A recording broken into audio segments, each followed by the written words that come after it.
Shri Advaita Gadadhar Srivasadi Gaura Bhakta Vrinda Jaya Shri Krishna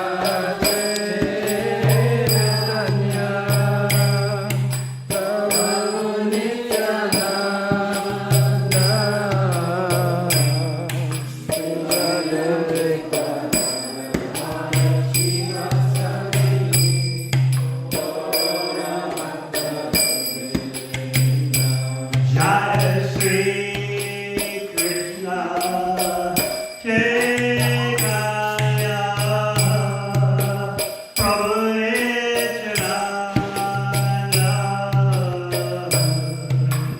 Shri Advaita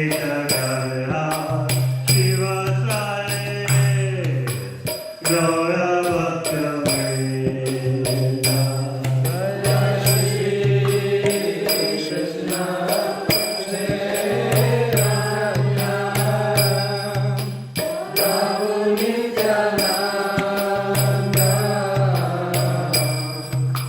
Shri Advaita Gadadhar Srivasadi Gaura Bhakta Vrinda Hare Krishna, Hare Krishna, Krishna Krishna, Hare Hare, Hare Rama, Rama Rama, Hare Hare. Hare Krishna,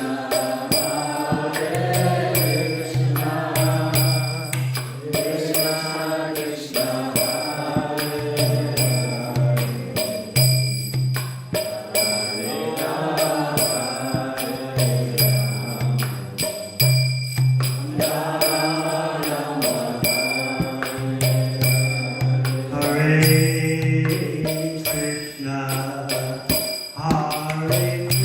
Krishna, Krishna Krishna, Hare Hare, Hare Rama, Rama Rama, Hare Hare.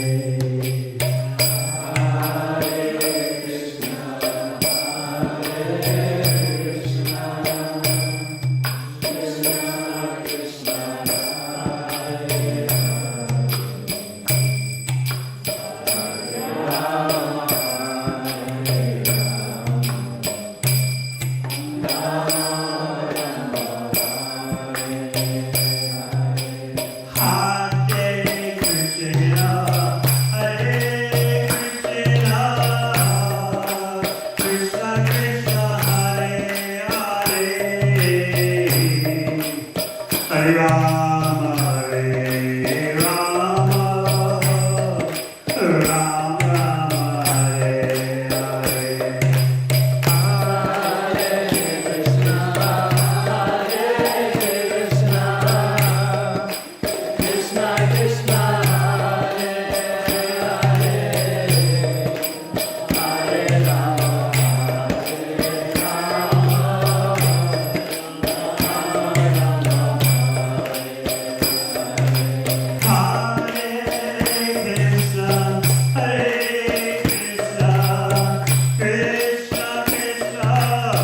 Hare Hare, Hare Rama, Hare Rama,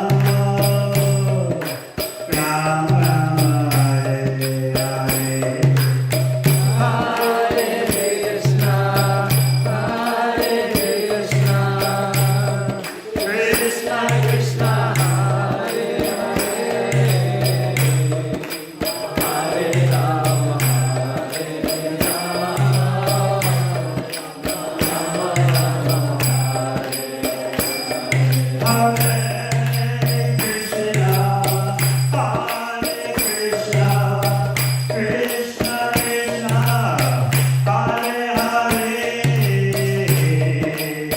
Hare Rama,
keep getting these marginal warnings of tornadoes. Has it ever happened in this area?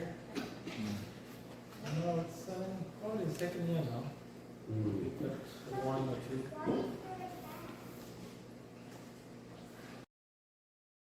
So, Jai Jai Sri Chaitanya Jai Nityananda Jaya Dvaita Chandra Jaya Gaur Bhakta Vrinda Jai Sri Chaitanya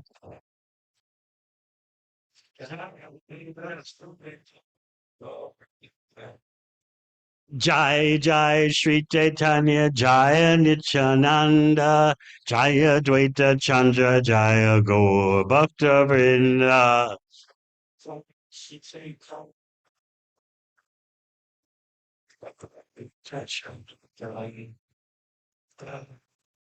Jai Jai Sri Chaitanya Jai Nityananda Jaya Dvaita Chandra Jaya Gaura Bhakta Vrinda.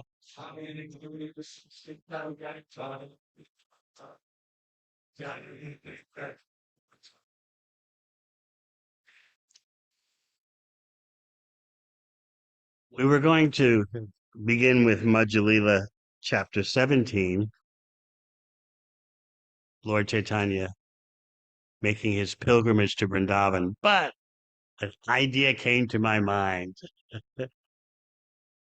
Majjhīla chapter 16, the Lord's attempt to go to Vrindavan. I wanted to do a one-day synopsis of that, one evening synopsis, because it's very mystical and inconceivable indeed. How could Mahaprabhu, the Supreme Personality of Godhead, Gaur Bhagavan, fail to attain Vrindavan?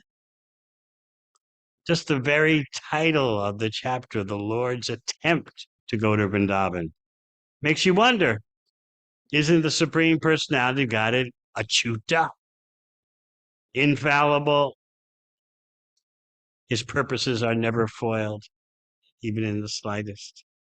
So what is this about Lord Chaitanya attempting to go to Vrindavan? You may recall that it was only with great difficulty that he got away from his associates in Jagannath Puri to make that attempt to visit to Vrindavan. And remember his plan? His plan was first to visit his mother in Navadvip and see the Ganga, the river Ganges, and go to Vrindavan in that way. But he never made it past a very special village called Ramakeli. And we'll hear a bit more about that. That's where he met the future Rupa and Sanatan Goswami.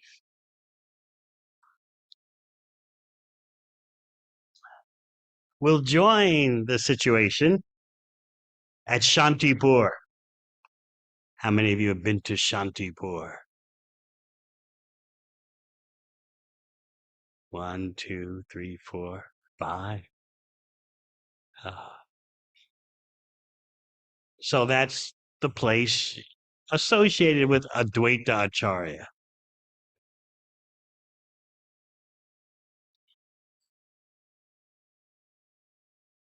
So we'll join the situation there, and you're going to see Lord Chaitanya do a U-turn. He's going to go back to Jagannath Puri. So there he is at Shantipur with the assembled entourage, the devotees, headed by Advaita Acharya and Nityananda Prabhu. So why does Mahaprabhu, after embracing them all, ask their permission to return to Jagannath Puri?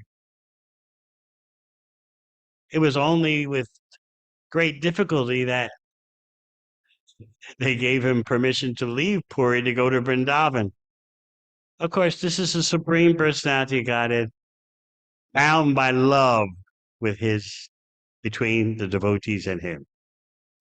You may recall from the first canto, Queen Kunti making her prayers to Krishna, who's about to leave Hastinapur with the Pandavas, their capital, and he's going to Dwarka, returning to Dwarka, where his queens are. And Kunti Devi's whole prayers are for what purpose? To keep Krishna there with the Pandavas. You know the famous verse. Apparently, we've been through so many calamities, but now the real calamity is actually happening. You're leaving us. When the so-called calamities were here, you were with us. So those weren't actually calamities. Or if you say they are calamities, let them happen again and again so you'll continue to be with us. Because the real calamity is you're leaving us. So the purpose of her prayers is to, as Krishna's aunt, persuade Krishna to stay. I often speak about Brihad Bhagavatamrita, where Narada Muni is on tour of the universe to find the greatest devotee. So we're at the point where he is talking to Hanuman, and Narada Muni is praising Hanuman. You are the greatest devotee. And Hanuman says, oh no, you don't know anything until you have seen the Pandavas. So Narada Muni takes off for Hastinapur and arrives in the capital city of the Pandavas, chanting and dancing, singing the glories of the Pandavas. I found you. You are the greatest devotees. What were the Pandavas doing when Narada Muni came upon them? Yudhisthira and the Pandavas were scheming, making up threats so that Krishna would come back to them. They thought, first of all, we'll try a yajna, a great yajna, and we'll tell Krishna, your presence is required. This is huge, colossal yajna, sacrificial ceremony. But then he thought, oh, that'll take too long to gather all the necessities for such a huge ritualistic ceremony. What about some threat? That's a quicker way. We'll manufacture some kind of threat so that Krishna will come quicker. So that's how Narada Muni found the Pandavas. So Kunti Devi is making her prayers to persuade Krishna to stay. In a very, and gradually as you feel the emotions of those prayers, you'll realize she's kind of, in a very sophisticated way, putting a guilt trip on Krishna. Everything is fine when you're here, but if you go, your glance will no longer be upon the earth. Therefore, there won't be any prosperity. Your footprints will never be decorating the earth anymore. It'll be like what happens to the name and fame of a body when the spirit soul departs. Soon thereafter, the name and fame of the body is finished. What was Krishna's response? He just mildly smiled. But then Yudhisthira makes his presentation. My dear Krishna, please stay a few days longer. And Krishna agreed. So right in the first canto, you are seeing the power of prema, pure love of Krishna. Yudhisthira is actually able to get Krishna to change his program, at least for a few days. So Lord Chaitanya got away from Jagannath Puri with great difficulty. His followers, his associates kept making excuses. You can't go now. There's this festival, and then there's that festival, and there's another festival. Finally, Lord Chaitanya said, enough is enough. Can you please give me blessings to visit Vrindavan? And they granted that. But they said, we'll all go with you. And as you may recall, the one who had the most difficult time with Lord Chaitanya's departure for Vrindavan was Gadadhar Pandit. You know about the situation of Gadadhar Pandit in Jagannath Puri. He had a vow to never go outside of Puri, Chaitra Sannyas, the vow to always stay in the holy abode. And he also had the vow to always serve the Tota Gopinath deity. But when Lord Chaitanya was leaving Puri for Vrindavan, Gadadhar Pandit insisted, I must come, I must come. And Lord Chaitanya reminded him, what about your vows? And what was Gadadhar Pandit's response? To hell with my vows. Chaitra Sannyas, to hell with it. What about serving Tota Gopinath? Just by being with your lotus feet, I'm serving Tota Gopinath millions of times.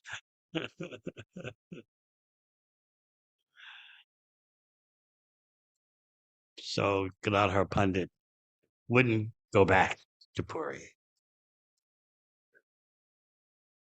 And Lord Chaitanya told him, you're involving me in a dharma, breaking your vows. And what was Gadadhar Pandit's response? We're just we happen to be going to the same place in Navadvip. You go your way, I'll go my way, but we just happen to be going into the same destination. It's not that I'm going with you.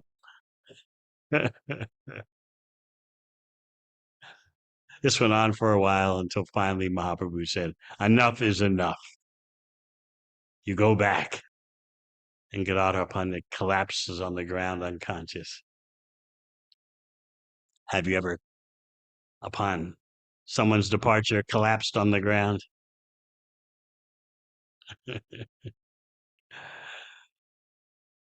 So Chaitanya Charitamrita is full of such indescribable loving bonds. So that same Lord Chaitanya, who got away from Jagannath Puri only with great difficulty because of the bonds of love, even when he chastised Gadadhar Pandit, inwardly he's pleased, but externally, for the sake of upholding ordinary dharma, he had to chastise Gadadhar Pandit.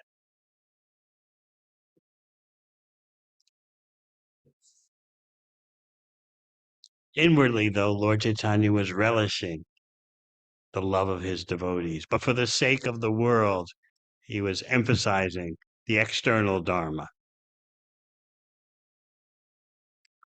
So he finally gets away to Vrindavan. But now he's at Shantipur telling everyone, I'm going to turn back and go to Jagannath Puri. What happened? And he asked their permission. Can I return to Jagannath Puri? Why is the Supreme Personality of Godhead asking for permission? This is Leela. These are pastimes. He's showing how he's bound by the love of his devotees.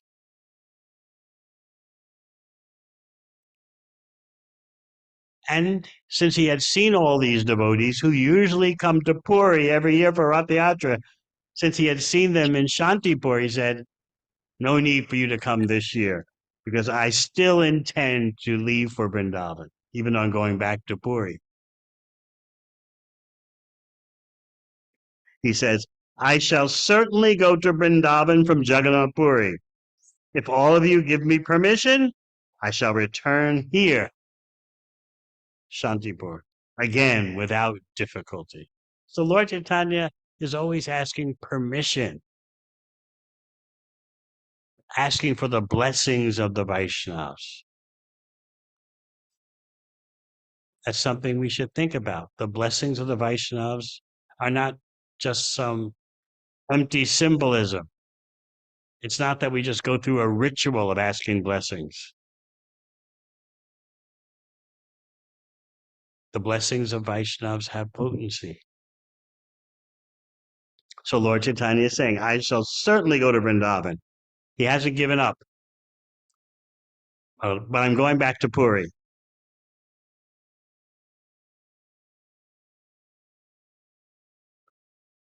And then what about his mother? Falling at her feet, clasping her feet. This is hard. These gestures of humility are hard for us to understand. Not only bowing down at someone's feet, but clasping their feet while you talk. Sounds like very low self-esteem, does it? Contemporary psychologists would criticize. What is this? Clasping someone's feet. And in Kali Yuga, it's very difficult to understand these exquisite, highly cultured Vaishnava dealings.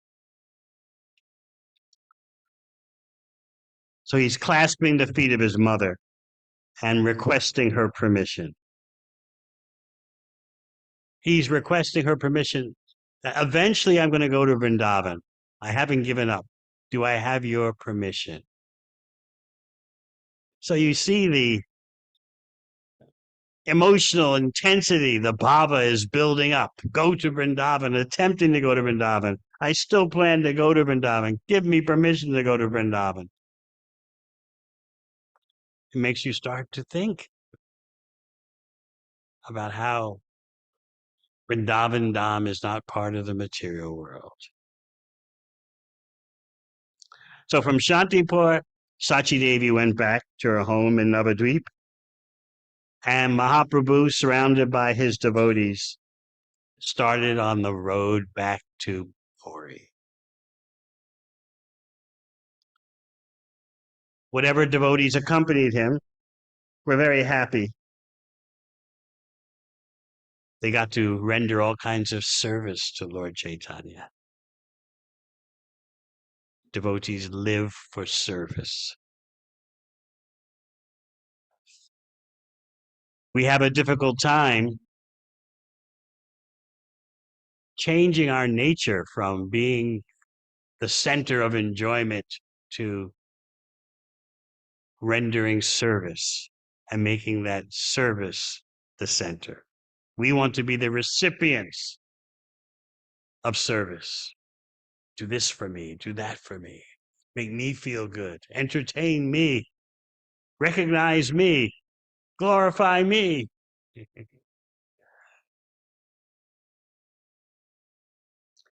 But accompanying Lord Chaitanya from Shantipur back to Puri, the devotees were happy just assisting Lord Chaitanya. Chaitanya Charitamrita says they rendered all kinds of service. And therefore, Lord Chaitanya, in great happiness, returns to Puri. He's surrounded by his loving devotees. Everyone wants to be loved, actually. You'll find that everyone is love-starved. So the association of devotees gives real love because Krishna's service is in the center. And to perform Krishna's service means to engage in loving exchanges. So throughout Chaitanya Charitamrita, you'll find devotees embracing one another, glorifying one another.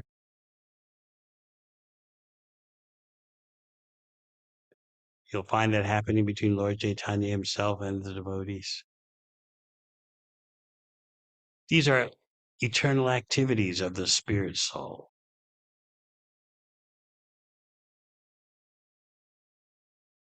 So as soon as Lord Chaitanya arrives in Puri, he goes, of course, to see Lord Jagannath in the temple. And then news spreads all over the city. Mahaprabhu is back. And Lord Chaitanya greets every devotee of his many associates, his entourage in Jagannath Puri. He embraces each one of them in ecstatic love. You know what it's like to be around persons who, at least for the moment or the day or the week, appreciate you. Everyone knows what that feels like.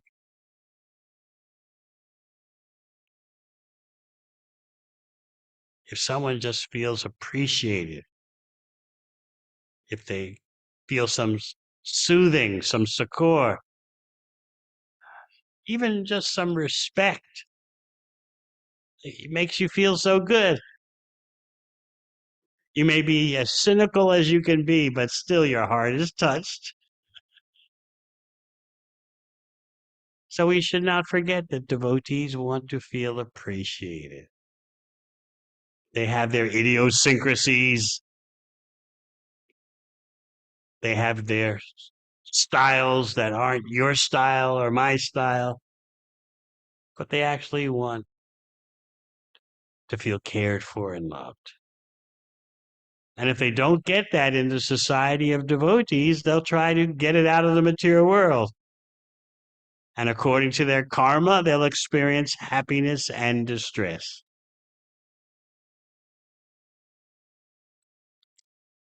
The illusory energy is always offering, take shelter of me, take shelter of the illusion. You'll be satisfied. You cannot counteract that illusion by material methods. It's too much. Even though you've been beat on the head so many times trying to take shelter of the material energy, still we consider doing that. If I do this, if I do that, I'll be all right. I'll feel okay. If I make this or this material arrangement, that material arrangement, that'll make me feel better.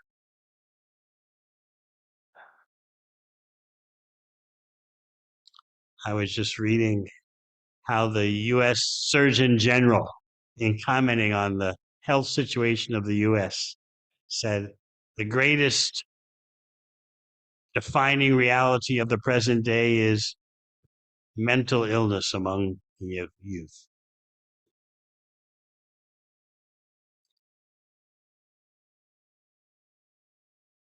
The suicide rate between the ages of 10 and 19 has gone through the roof. And the number of persons has gone up 40% in 20 years. And then the number of persons reporting to hospitals, the number of young persons reporting to hospitals for self-harm, that number's up 80%.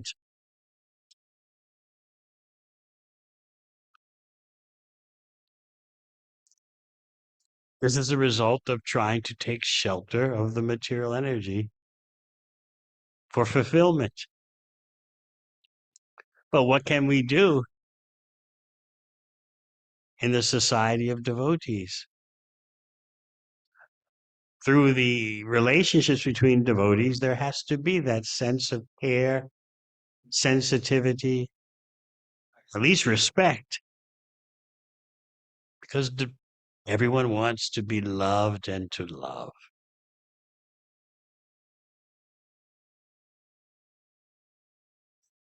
So yes, we're serving Krishna. We all should be serving Krishna, engage in devotional service. And as much as possible, we express our appreciation of others. After all, devotees are generally sacrificing so much.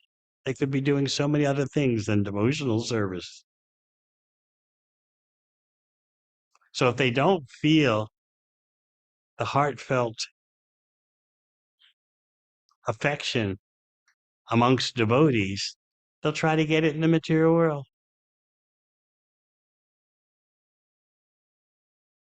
They have to make some kind of arrangement, somewhere, somehow, to get that loving feeling, however conceived of, however imagined, however for real. So that's why Srila Prabhupada comments in the beginning of Nectar Devotion. Bhakti is the one switch that you turn on that, that solves the universal love problem. Not everyone can see that in the beginning. How does doing devotional service solve the love problem? But as we mature in bhakti, we see that devotional service means learning how to deal with Krishna's parts and parcels. That's all part of serving Krishna. So throughout Chaitanya Charitamrita, you'll feel the exquisiteness of Lord Chaitanya and the devotees. Interactions. So knowing Lord Chaitanya had arrived, all the devotees came to meet him with great happiness.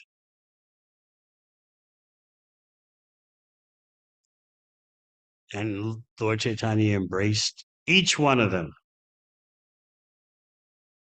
in ecstatic love.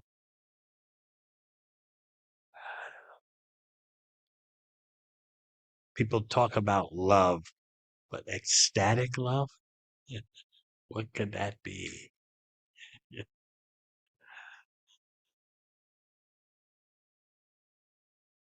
It's not something people ordinarily talk about or even can conceptualize. Can you imagine?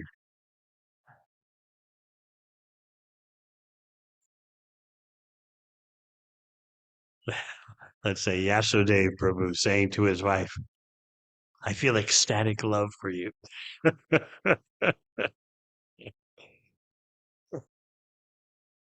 People don't talk like that normally, but that's the language of Chaitanya Charitamrita. And ecstatic love is scientifically described. Bhava, prem, and broken down into subcategories.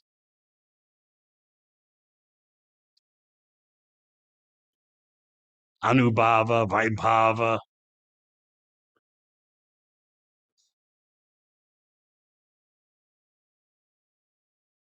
So in Chaitanya Charitamrita, you get to see ecstatic love in action. And as you progress in your bhakti, you're able to feel just a glimpse of the relationships between Lord Chaitanya and his devotees. Just one drop of the ocean. But remember, Chaitanya Charitamrita says just one drop can drown the whole universe. Just one drop of ecstatic love can drown the whole universe. So then you have the names of some of the devotees that met Lord Chaitanya. Kashi Mishra, Ramananda Roy, Pradumna, Sarvabhauma Bhattacharya, Vaninath Roy, Shiki Mahiti, and of course, Gadadhar Pandit. So in the presence of all these intimate devotees, his personal entourage, Lord Chaitanya began to speak an explanation why he's back in Puri, why he did not follow through all the way with his journey to Vrindavan. So this attempt to go to Vrindavan should be at the front of your mind hearing this. He's trying to go to Vrindavan. He attempted. Now he's back in Puri. What's going on? And naturally, you're starting to think what's so special about this Vrindavan Dham, more than what you realized. That's an important point. Vrindavan Dham is more than what you realize. How to see Vrindavan Dham as the outpost of Vrindavan Dham in the spiritual world. The equivalent, how to see that.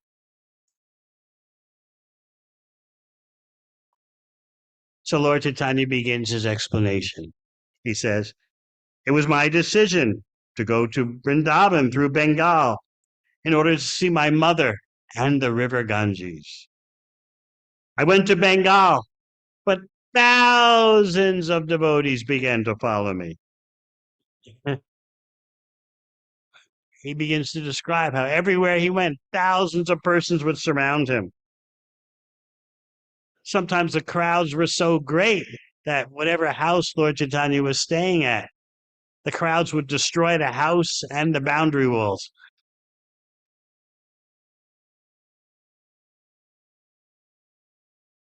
He describes that wherever he looked, all he could see is multitudes of people.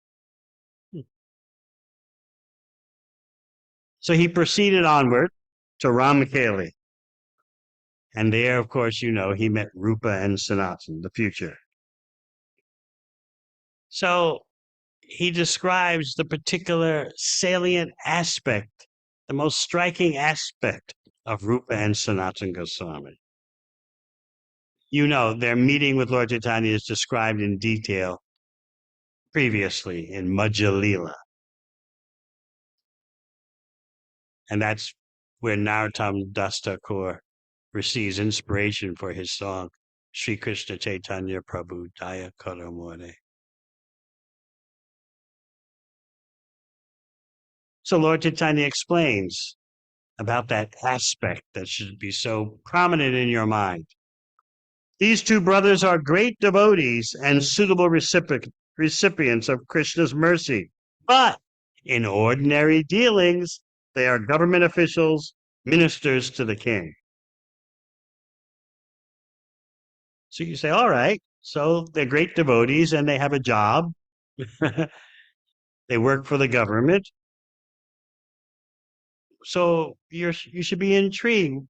Can we hear more about what makes what they do so special? They're great devotees and they have jobs in the government. Okay. So Lord Chaitanya elaborates that Srila Rupa and Sanatan were very much experienced in education, devotional service, intelligence, and strength, yet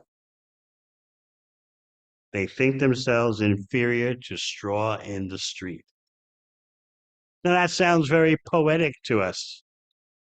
They think themselves inferior to straw in the street. But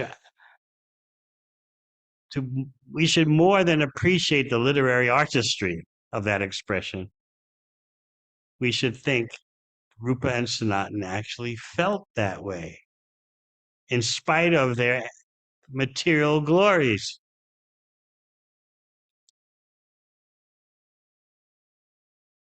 And in spite of their spiritual glories. As the verse says, Vidya Bhakti Buddhi Bole Parama Praveen. In spite of their Vidya, education, Bhakti, devotion, Buddhi, and intelligence, Bala, their strength, and Parama Praveen, they're very experienced. Yet they actually 100% think that they are inferior to straw in the street. So how do you figure that? How do you handle that? So Mahaprabhu goes on, describing how the humility of these two brothers could even melt stone. I often meditate on this point. Humility that melts stone. How's that possible? That humility can be that intense.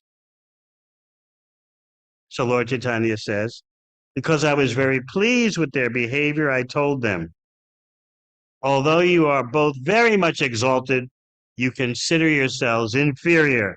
And because of this, Krishna will very soon deliver you. So there you have that highlighted point.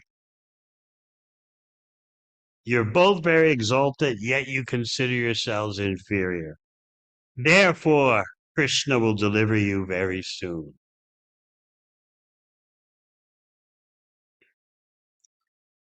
So let's hear a purport from His Divine Grace. Such are the qualifications of a pure devotee. Materially, one may be very opulent, experienced, influential, and educated. But if one still thinks himself lower than straw in the street, one attracts the attention of Sri Chaitanya Mahaprabhu or Lord Krishna. Attracts the attention.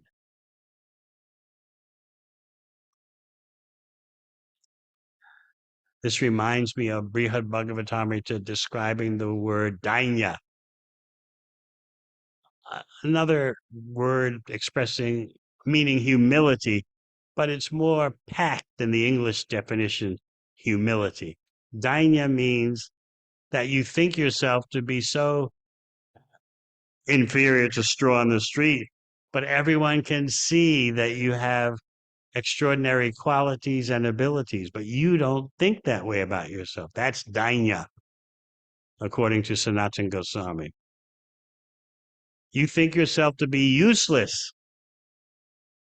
You really sincerely think that way. Whereas everyone else sees you doing wonderful things, but you think yourself to be useless. So sometimes we think dainya or humility means you think yourself to be useless and you are useless. I can't do any service, Prabhus. I'm just so fallen. I know I should be doing some devotional service, but that's not dainya. Dainya means you're, by Krishna's mercy, you're executing wonderful tasks, but you actually 100% feel yourself to be useless. This can only develop in you by Krishna's mercy. And as Lord Chaitanya says, because of that development of that quality in Rupa and Sanatan, Lord Krishna will deliver them very soon. So we'll go on reading the purport. We discussed about how this characteristic attracts the attention of Lord Chaitanya. And now we hear about Prataparudra in the same category. Although Maharaj Prataparudra was a king, he took up a broom to cleanse the road for Lord Jagannath's Rath chariot. Because of this humble service, Sri Chaitanya Mahaprabhu was very pleased with the king, and for that reason, the Lord embraced him. So we may think, what's the big deal about Prataparudra sweeping the road in front of Jagannath's cart? Yeah, and the broom had a golden handle, so well, what was so humiliating about that? But you have to think in terms of the sociological context of the times. Street sweeping in India is considered an occupation for the untouchables. And here, the king, with the most exalted material post, is sweeping the road. Although, of course, he had a golden handled broom, but still sweeping the road. This impressed Lord Chaitanya so much.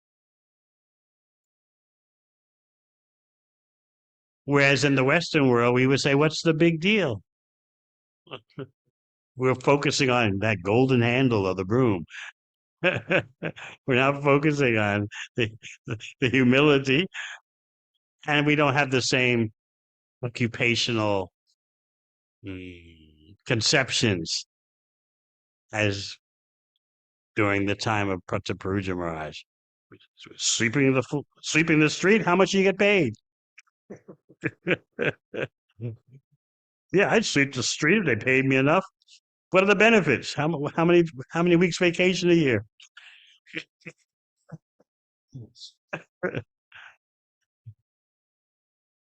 In some countries, they don't even call you. I know when I was a kid growing up in New York, we would say garbage men.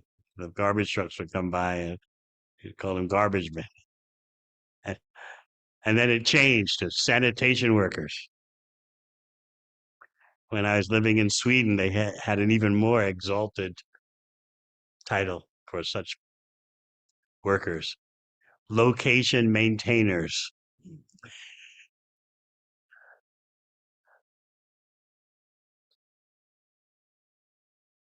So Prataparuja attracted Lord Chaitanya's mercy. Because of this humble service, Sri Chaitanya Mahaprabhu was very pleased with the king, and for that reason the Lord embraced him. According to Sri Chaitanya Mahaprabhu's instructions, a devotee should never be puffed up by material power. He should know that material power is a result of one's past good activities, karma, and is consequently transient. At any moment, all one's material opulence can be finished. Therefore, a devotee is never proud of such opulence. He's always humble and meek, considering himself lower than a piece of straw. Because of this, the devotees are eligible to return home back to Godhead. So how are we going to attain that kind of consciousness so that we're eligible to return home back to Godhead?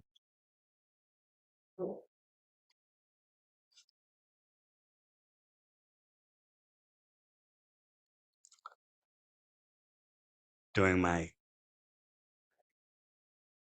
childhood days, when I would memorize Bible verses and stand in front of the whole congregation in the church and repeat Bible verses.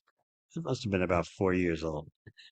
So I remember, and the meek shall inherit the earth. Did you learn that one, Jagannath Pandit? Do you know the contemporary understanding of that verse? Yes, the meek shall inherit the earth. They'll be buried 6 feet under.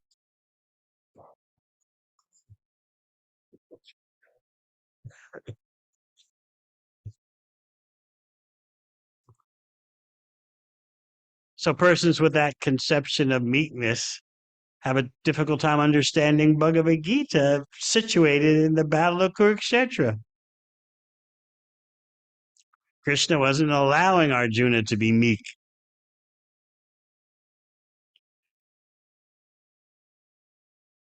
Often people think, why is Krishna urging Arjuna to fight? Isn't war bad? But you see, Bhagavad Gita is not focused on war or the absence of war.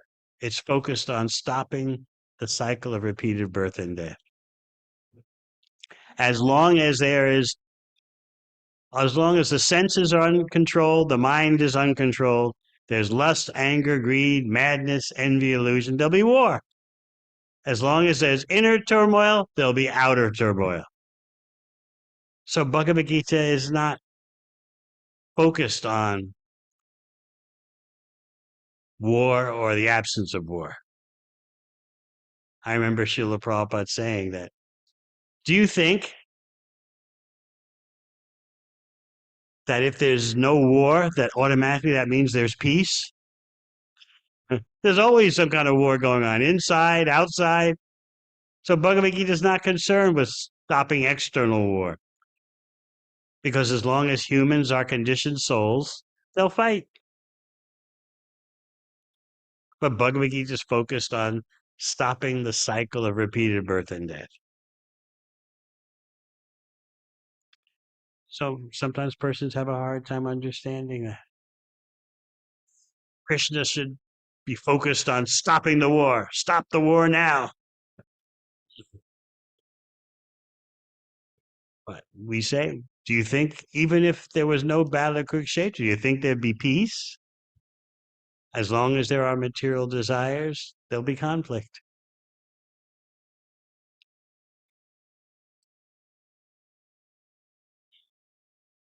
So Lord Chaitanya is describing and concluding his synopsis of his meeting with Rupa and Sanatan. And then he shows in this Leela, in this pastime of dealing with Rupa and Sanatan, he shows that he gets some feedback from Sanatan, which he doesn't seem to take to heart at first. Sanatan and Rupa received the farewell from Lord Chaitanya.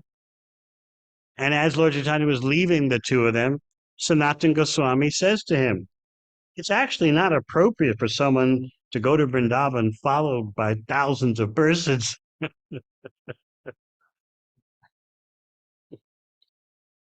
So this is Leela, this is pastime. So Lord Chaitanya says, I heard this, but I didn't pay any attention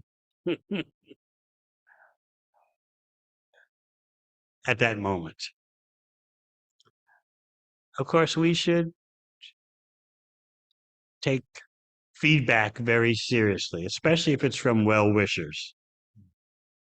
Yes, sometimes there can be feedback from persons who either they don't really know you, don't care to know you, don't care to hear from you, and you may certainly take that with a few grains of salt. But feedback from those who know something of you, especially those who have goodwill toward you, you should take seriously, not just dismiss it. Not that we're so full of ourselves that we can't take it on board. At least you can say, I'll think about it. I can't exactly see it right now, what you're saying, but I'll think about it. At least you say that much.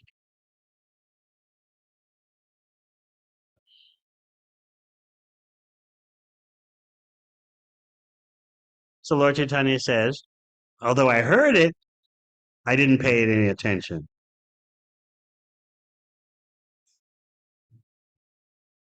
And the next morning, he moved on. However, the next night, he began to consider what Sanatan had told him and decided this is good feedback. I often say feedback is the breakfast of champions.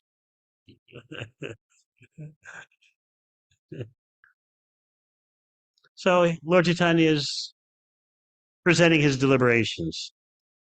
Yes, it's true. I was followed by a large crowd, and when people would see so many persons, they would surely rebuke me. Oh, here's another imposter, another phony sadhu. No one goes to Vrindavan surrounded by thousands of persons. And then Mahaprabhu began to consider the very nature of Vrindavan. His vision was that Vrindavan is a very solitary place, meaning it's not saturated with worldly minded persons. He says, it is invincible,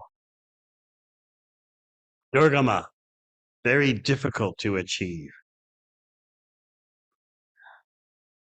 He's talking about the real Vrindavan, seen only with spiritual vision. So he decides, I will go to Vrindavan accompanied only by one person, or else I'll go alone. He's talking again about the real Vrindavan, the Vrindavan that is equal to the Goloka Vrindavan in the spiritual world. And to justify his decision, he explains, he's talking, remember, to his associates in Puri. Madhavendra Puri went to Vrindavan alone, and that's where he had the audience of Krishna, who gave him milk. So Mahaprabhu continued to think, my going to Vrindavan and surrounded by thousands of people is not good. It looks like a magician with his show. No one should go to Vrindavan like this. So I'll go alone, or I'll go with one person. In this way, my journey to Vrindavan will be beautiful.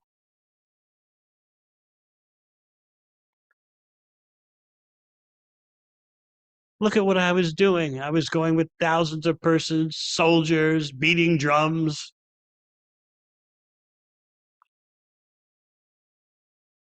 I therefore said, fie upon me. It's an antiquated way of saying, the hell with this.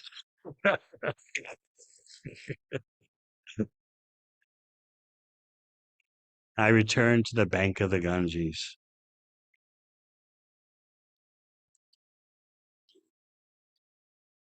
So now he's presenting again his request to his associates. I wish that you all be pleased with me.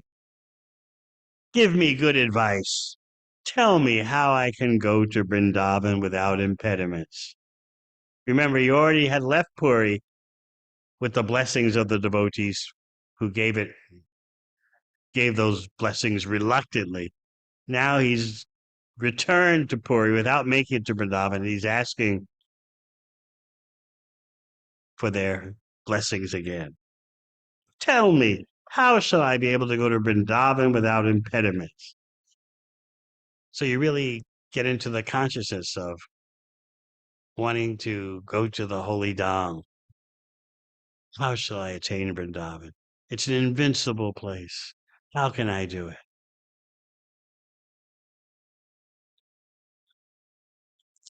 And now you could say, is putting an emotional blame on Gadadhar Pandit. I left Gadadhar Pandit here. He became so unhappy. Therefore, I could not go to Vrindavan. Has anyone ever done that to you? They put it all on you.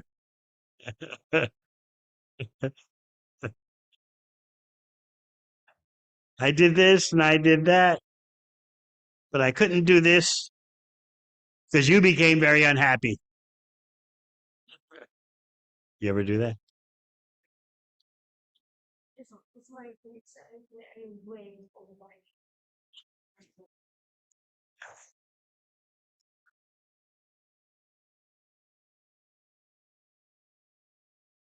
So Gadadhar Pandit actually felt encouraged by these words. And those words put him deeper into ecstatic love. Because it's, what do you say, better a drama than no drama. Better stir up some rasa than not at all. So Mahaprabhu is putting it on Gadadhar Pandit. I was going to Vrindavan, but Gadadhar Pandit was very unhappy. For this reason, I couldn't go. I had to come back, all because of him. And Gadadhar Pandit's in oh. And he goes deeper into ecstatic love. And so, yes, he immediately clasps the feet of Lord Chaitanya. All this feet clasping going on. And he begins to speak. He begins to speak with great humility. And this is a very important point. Tumi Yahan Yahan Raha Tahan Vrindavan Tahan Yamuna Ganga Sarva Tirtha Gan. Gadadhar Pandit said, wherever you stay is Vrindavan, as well as the river Yamuna, the river Ganges, and all the other places of pilgrimage. Although wherever you stay is Vrindavan, still for the sake of showing the example to others, you'll still go to Vrindavan. And you'll do whatever you think is best. So here we come to the principle of Lord Chaitanya's inner consciousness, which Gadadhar Pandit has highlighted. Wherever you stay is Vrindavan. You don't need to go to Vrindavan in the physical sense. So you remember during Ratha Yatra, Lord Chaitanya revealed his mind. Muramana Vrindavana. My mind is Vrindavan because in my mind the pastimes of Radha and Krishna are constantly taking place.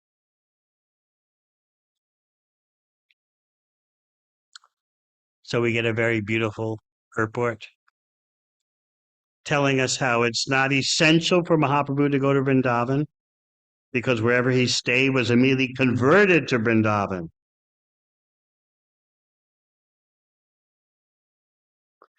still just to teach people, he visited Boma Vrindavan, earthly Vrindavan, the Vrindavan Dham in this material world. In this way, he's instructing everyone to visit Vrindavan Dham. So someone may wonder, well, look what Vrindavan looks like. Noisy. If you go there now, it's so noisy, it's crowded. But Mahaprabhu is seeing the real Vrindavan that is only seeable with spiritual vision. So Prabhupada is commenting, some time ago, a materialistic man asked me, why are you living in Vrindavan? Why have you selected such a dirty place to live after retiring? And that was 70 years ago. What would such a person, what would such a critic say now? Hotels everywhere and tall apartment buildings and streets are jammed with traffic. So we hear that such a person cannot understand that the earthly Vrindavan Dham is always a representation of the original Vrindavan Dham. Consequently, Vrindavan Dham is as worshipable as Lord Krishna. Arajo Bhagavan Vrajesha Tanayas Tadama Vrindavanam.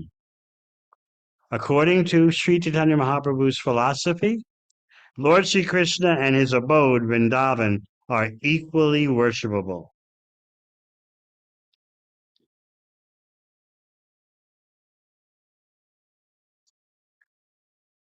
So then we hear about the Rath Yatra festival again, where Mahaprabhu is absorbed in the ecstasy of Srimati Radharani, dragging Krishna back to Vrindavan Dham.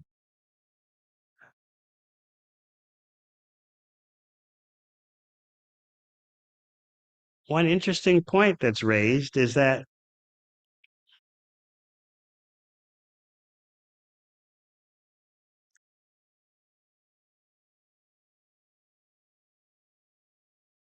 Srila Prabhupada comments how so many persons want to approach Radha Krishna Leela, but that's very difficult if they don't go through Sri Sri Gaur Nitai.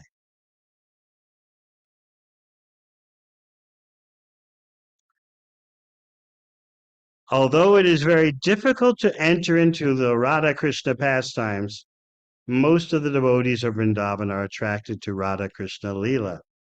However, since Nitai, Gauda, Chandra are direct incarnations of Balaram and Krishna, we can be directly in touch with Lord Balaram and Lord Krishna through Sri Chaitanya Mahaprabhu and Nityananda Prabhu. And here is the best of all advice. Those who are highly elevated in Krishna consciousness can enter into the pastimes of Radha Krishna through the mercy of Sri Chaitanya Mahaprabhu. It is said, Sri Krishna Chaitanya Radha Krishna Nahi Anya.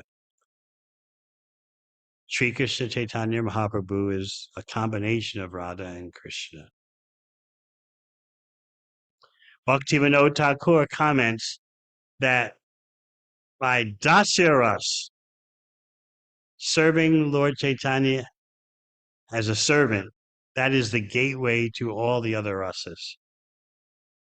So by serving Lord Chaitanya's mission, everything else opens up to you, whether it's Dasya, Sakya, Vatsalya, Madhurya, all is attained by serving Lord Chaitanya in Dasyaras, in servitorship.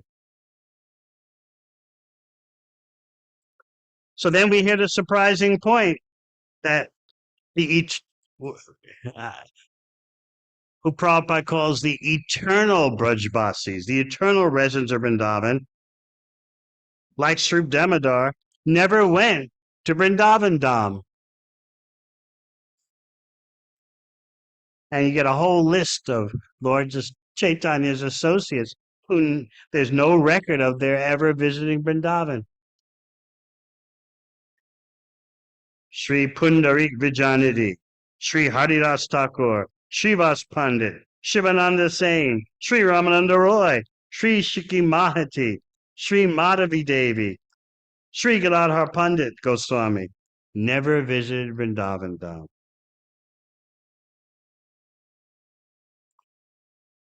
Yet, they're the eternal Brijvasis. They're always in Vrindavan, showing you that it's not a matter of physical visitation. It's all about our consciousness.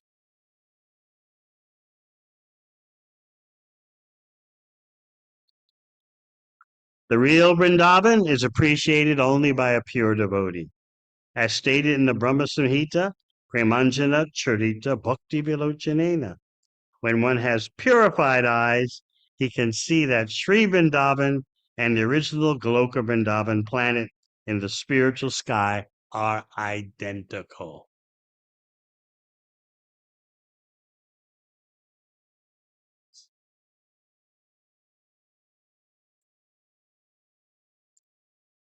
So Prabhupada concludes this most beautiful purport. We can meditate on it decade after decade by talking about the members of the Hare Krishna movement living in material cities like London, New York, Paris, Zurich, Moscow, Port Royal.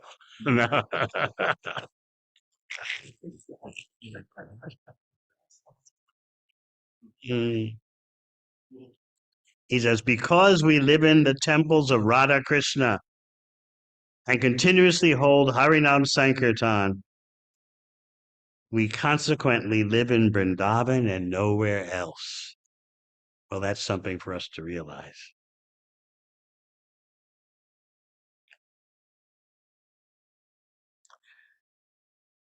So Gadadhar Pandit says, all right, the 4 months of the rainy season have begun, Chaturmasya time. Please just spend the next 4 months in Jagannath Puri, then you can go to Vrindavan. You'll be free to do as you like after 4 months of remaining here. Anyway, no one can stop you from coming or going.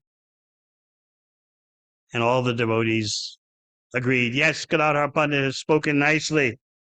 So Mahaprabhu agreed. He agreed to remain in Puri for 4 more months. And of course, King Prataparuja was very happy to hear this.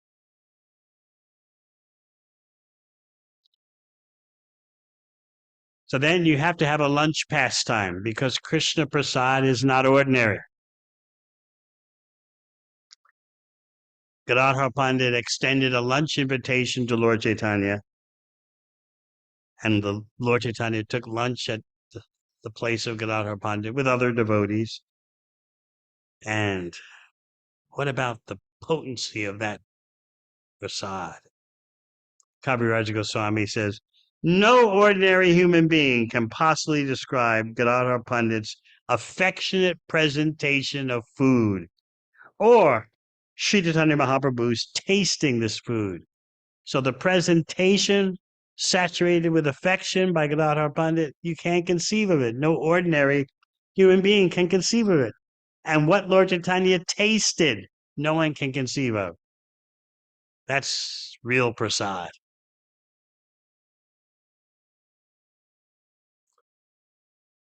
The consciousness of the cook affects everyone.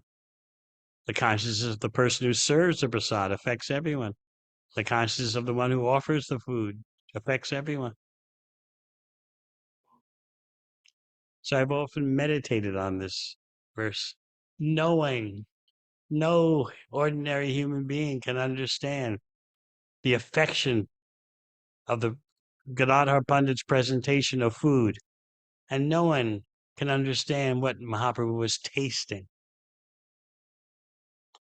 All right, any questions?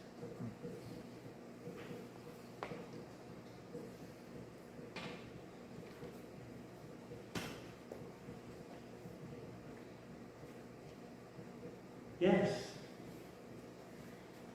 I just wanted to thank you very much for reading Chaitanya Charitamrita, because I remember once you said, just before a reading like this, that to understand Bhagavad Gita, you need to read Bhagavatam, but to understand Bhagavatam, you really need to read Chaitanya Charitamrita. to understand everything else that's sometimes complicated. And the second point is that you were describing the drama. That it's better some drama than no drama for Gadadhar Pandit. And I also Stir things up. Yes, I have The worst thing is just nothing. And I think every devotee is the same. Every person really is the same. And so if we don't have spiritual drama going on, meaning reading Chaitanya Charitamrita and hearing that drama, because there's so much drama there, then you have to be drawn to some other drama. And therefore, there's other mediums of that. Rasa, you have to get your rasas from somewhere.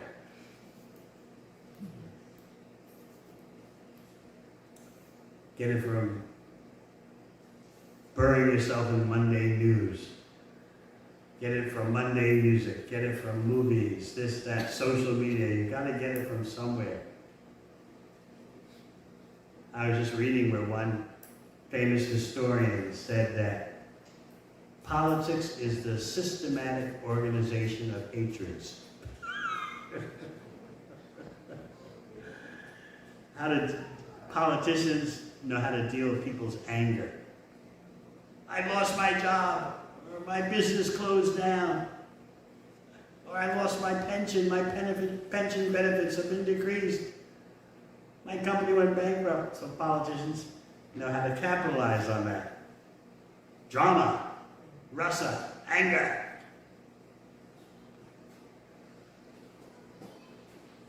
The systematic, politics is a systematic organization of hatreds. If you can capitalize on that, then you can get people to do whatever you want. What do you hate? Find out what people hate, or induce them to hate, and then they're like putty in your hands. Can we do the same, but in the opposite direction? I hope so. Consciousness? I would hope so. Talking about what people hate, and then... That's why we talk, that we recognize people want love and to be loved. They want to love and to be loved. But they don't know what the central point is for where they should aim their loving energies. It takes a while to understand in bhakti that simply by serving Krishna, you're doing the best love.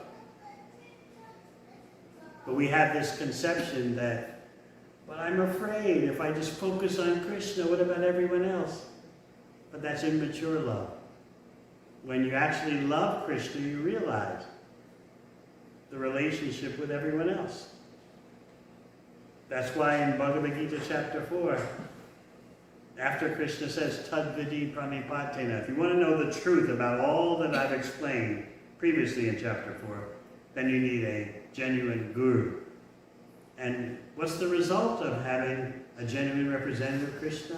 Krishna says in the next verse, Yajgatva napanar moham. You won't be an illusion anymore. You'll see all living beings, they're mine. That's the result. That's why we like to be around Krishna conscious persons. Because in their presence, we see Krishna, we see the devotees, and the relationships between the two. Anything else? Yeah. So on this point that you were making about how, we all want to be cared for, and if we're not cared for in the association of devotees, We want to feel that way. You might be cared for, but you may not feel it. Right. So if we're not, well, I guess my understanding, and correct me if I'm wrong, is that at some point we have to stop being so concerned about us feeling cared for and us giving that care to others. Is that correct? Yeah, that's the advanced position, but you can't beat everyone over the head, and so hey, you're not supposed to worry about being cared for. Just care for others. People don't start off as Mahabhagavats. They start off as conditioned souls. So I guess that consciousness just comes about naturally with like advancing in Krishna consciousness. As you advance in Krishna consciousness, you are better, you're more expert at dealing with others. I've often explained that associating with devotees is not a mundane social skill. It requires divine empowerment. You can read a book like How to Win Friends and Influence People. You read that one? I've heard of that. How many have read it? Raise it. But that won't help you in associating with devotees. To associate with devotees requires empowerment. You have to beg Krishna for that ability. If you think it's just some mundane social skills. Hey, Jiva, I remember you. That's nice, but associating with devotees goes deeper than that.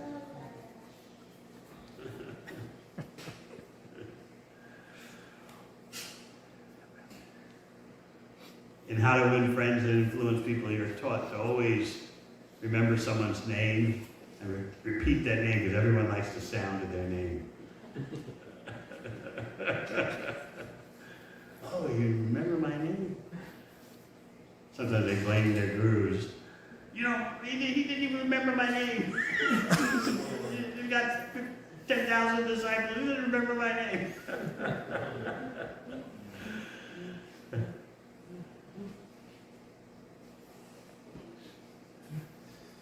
So if you want to properly associate with devotees, recognize that the skill is divinely empowered. You have to really beg Krishna for that ability.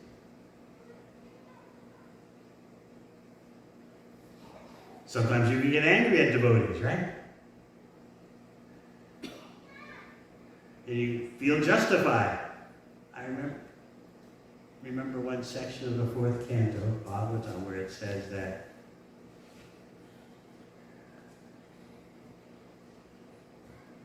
inferior gold, when put into a fire, becomes purified. So the inferior gold is the devotee seeking advancement. When that devotee enters the fire of self-control, animosity is purified. You know, animosity is when someone's really rattled your cage and really made you mad.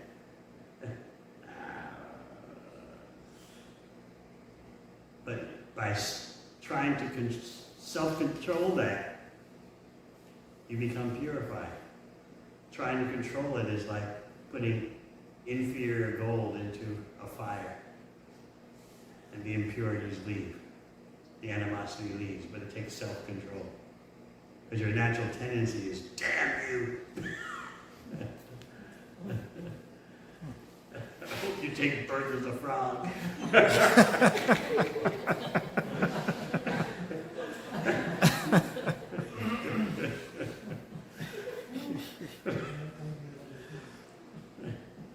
David, you preach, you felt like that sometimes? Huh? I'm not taking birth as a frog, but I've definitely gotten very angry. Someone at work or someone at school or something like that? Teacher was giving you the hard time?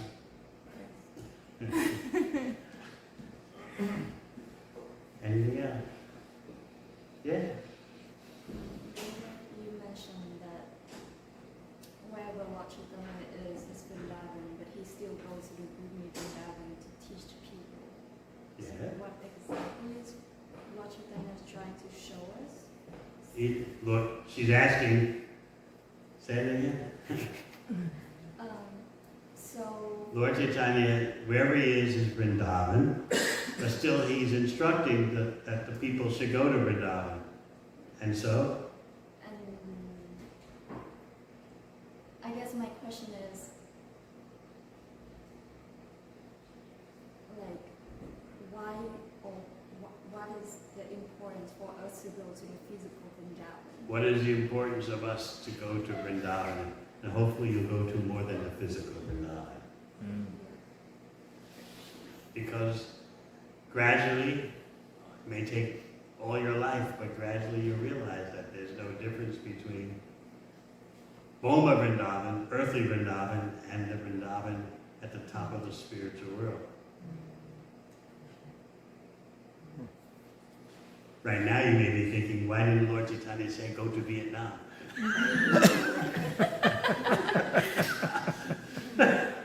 Everyone, I remember one devotee said to Prabhupada, Prabhupada, you're always criticizing New York, and New Yorkers think New York is it's wonderful. And Prabhupada just said very wryly, everyone thinks whatever hole they took birth in is the best.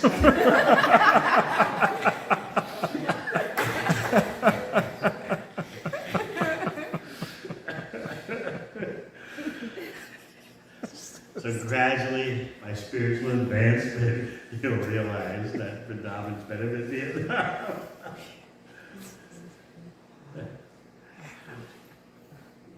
Okay? As your spiritual vision develops. But this section of Lord Chaitanya attempting to go to Vrindavan makes us aspire to see the real Vrindavan. And then you hear Prabhupada's instruction that you're at a temple with Radha Krishna deities. You're living in Vrindavan. Of course, we don't realize that. But gradually, as we become purified, we realize that more and more. Yeah? Krishna Guru, you said that simply by serving Krishna, you're doing the best love, which means that you don't have to worry about your other relationships. What do you mean? Let's hold on there. Take it easy, young lady. I didn't say you don't have to worry about other relationships. I didn't say that. I said one who actually is Krishna conscious knows how to proceed in relationships in the best way. Because Yajgatana Puna Moham. You won't be an illusion anymore. You'll see all living beings. They're in me and they're mine. That's what Krishna says.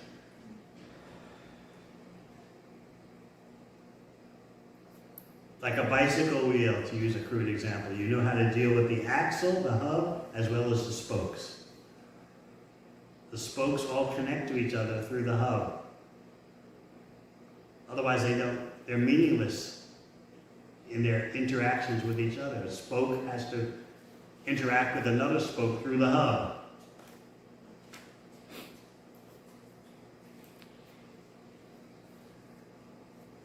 So we have to make gradual progress to that goal. At least we should know what the goal is. That doesn't mean well, since I'm not advanced in bhakti, I can just treat everyone any old way.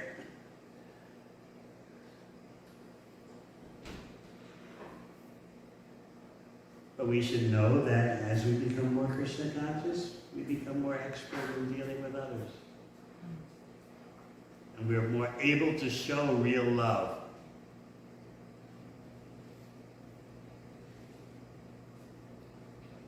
But someone has to be able to recognize what is real love also. It's a two-way street.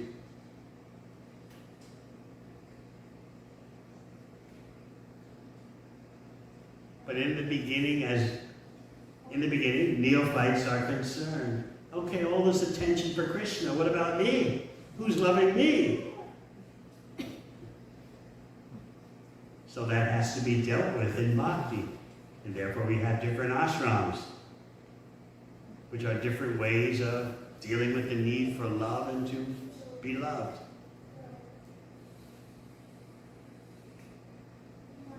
According to the person's realization of what is love. So it's not that unless you come to the highest platform, you're doomed. Forget it. Bhakti is progressive. So gradually, the devotional service love becomes more and more purified.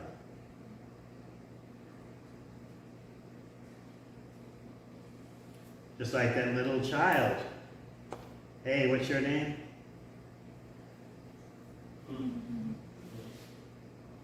Madhava. Huh? Madhava. Madhava. So Madhava is relishing now the love of his mother, holding him tight.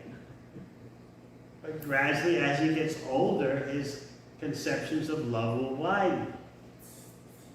Maybe now he just recognizes his mother. In another year, he'll recognize his father's love.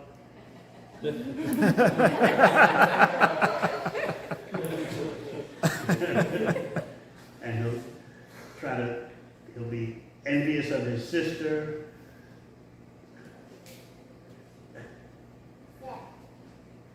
And then, as he gets a little older, his vision of love expands. His friends, maybe some relatives, gradually expands to neighborhood, and it gets bigger and bigger. And because he's taken birth in a family of devotees, no doubt there's some Krishna conscious advancement, dormant and ready to develop. So similarly, as practitioners of bhakti, we're progressive. It's not that it's all or nothing. Actually, the acharyas explain that even as a neophyte, you are experiencing a tiny spot of Krishna prema, even as a brand new neophyte. There's a whiff, there's a fragrance of Krishna prema, just a slight fragrance, even in the lowest stages of bhakti. So what do you think of that?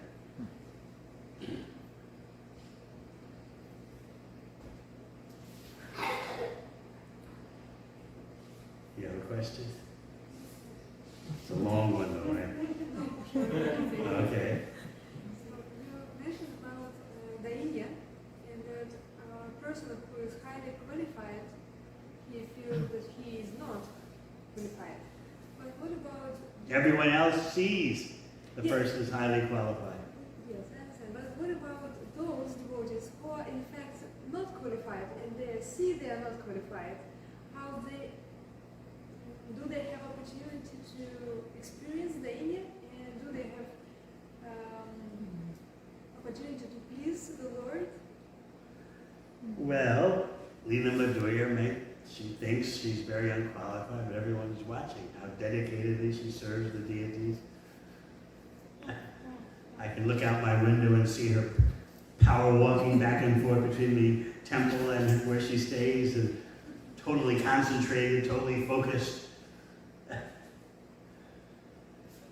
So, but she thinks, oh, I'm so unimportant, I'm just useless. But everyone else sees how determined and focused you are in serving Shri Shri Radha Damodar through Parampara. I was watching out my window today. You were seated on the golf cart with Parijata. You guys were talking so fast. I can't figure out how ladies talk so fast.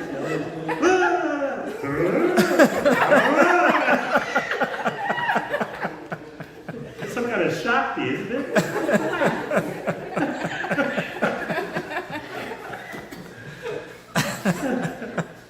Well, just tuned into each other, emotional connection, the intellect's firing on all cylinders. It's a special kind of Shakti.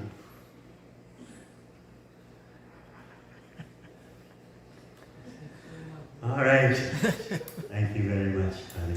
Hare Krishna. Hare Krishna.